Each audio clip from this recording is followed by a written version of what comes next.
Kardom kaddo kay panta pini tum bhana pachini ji madane paklang je video ke nidi ladak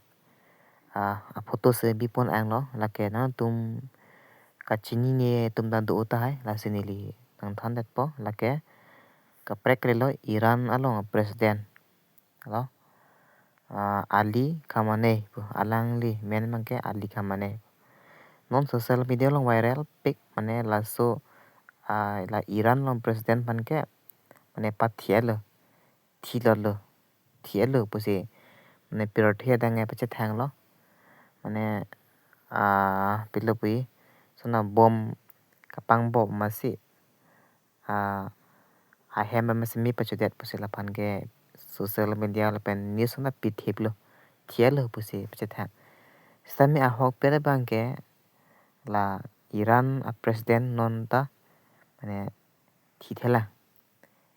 seme labang so news ke non ta adi apalik elang seme la kithi thielo bang pache thang ro mai reng lang wang pache thang the thielo bang pache thang piglo amasi munitum Iran no president ke thilalo pusi kachini hi seme ahok pere bangke thithelang don tum athe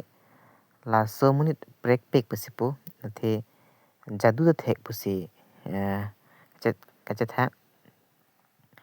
chipa vedata thek pen chipa do ko thek pusi news long se me tham no lake si mang hum me lo athe non Iran la pen Israel tumke ron lo kachedan long lo tumi malom ta nang tum sme thek po nang thai po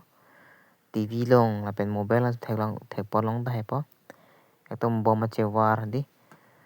tumi la Iran atum misal kelo Israel long penang ana hem ke kaino thek po long lo lake si pheri me melo non la tuma phan adi mane akpre countries me mane la tum phan kapachetan de ji phan adi mane chirap dun lo sme un e mane puput surrender de pe hai amasi non target ke la pilo Iran president phan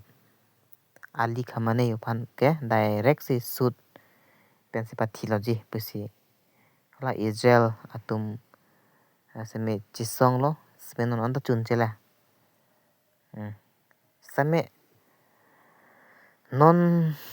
reporting pute Iran atum mangke la Israel adet ke di attack dam piglo pasipo attack dam piglo la pen army tum thi piglo Iran tum ke attack pana jo seme non anta la Iran long mangke mane an di an ilang pasipo mane Israel la ben ge mane an chidan ilang pasipo